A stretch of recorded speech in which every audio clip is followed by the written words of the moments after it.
नमस्कार सर्वांना, जय शिवराय, जय शंभूराजे. ह्या व्हिडिओमध्ये तुमच्या सर्वांचं सहर्ष स्वागत करते. मी तुमची सर्वांची लाडकी सरूताई. आणि बघा, हे बघा, मला येतं का नाही हाताने दूध काढता? तर येतं बाबांनो. मशीननं पण दूध काढता येतं आणि हाताने पण येतं. तर तुम्ही म्हणसाल ताई, हां तुम्ही दुधाच्या वेळेस तर तुम्ही फोन हातात घेता, लाईव्ह चालू असते वगैरे.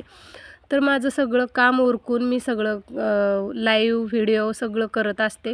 आणि कामधंदा सोडून मोबाईल घेऊन बसणं हे काय आपल्या शेतकऱ्याच्या पोरींना बायकांना शोभत नाही.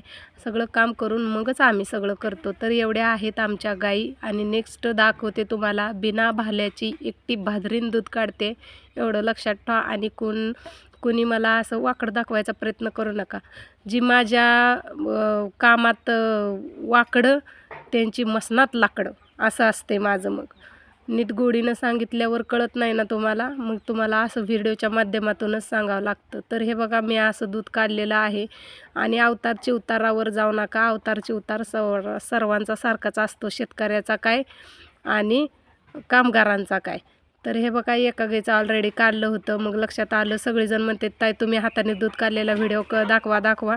म्हणून म्हटलं अजून दाखवते म्हणजे दाखवते. थोडं लेट होईल पण ग्रेट होईल, असंच आपलं नेहमीचं काम असतं.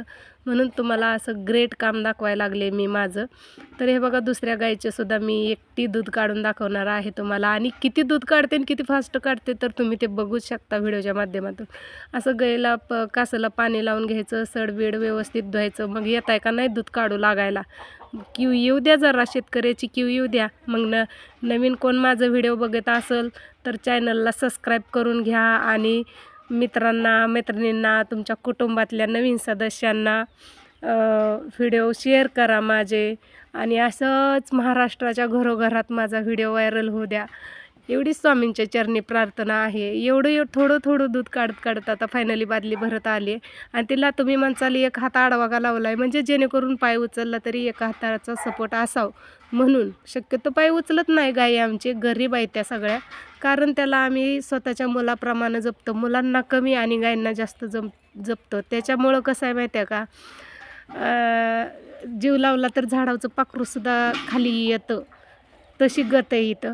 आणि एवढी बकेट भरलेली आहे. ही आता किती लिटरची आहे काय अंदाज नाही, पण तुम्हीच सांगा किती लिटरचे असेल आणि किती लिटर दूध देते एक गाई. मग असं 5 गायांचं एवढी बादली भरली तर किती लिटर दूध होईल तुम्ही कमेंट करून सांगा. आणि तुम्ही म्हणसाल ताईच्या चेहऱ्यावरचा हसू, तर माझ्या चेहऱ्यावरचा हसू ह्याच्यासाठी आहे की जळणाऱ्यांची जळू दे आणि पळणारे पळू दे. ही गत अशी आहे. माझं लक्षात आलंच असेल तुम्हाला बोलणं, अशी अपेक्षा करते.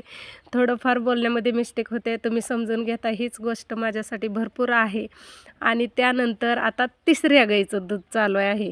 पहिली झाली, दुसरी झाली, आता तिसऱ्या गाईचं दूध चालू आहे. आता तिसऱ्या गाईचं पण असंच चालू केलं. त्यानंतर दाजी म्हणले आता राहू दे, आता माझं मी काढतो. मग भरपूर अंधार झाला होता. मग ह्या व्हिडिओमध्ये एवढंच. Tata, bye bye.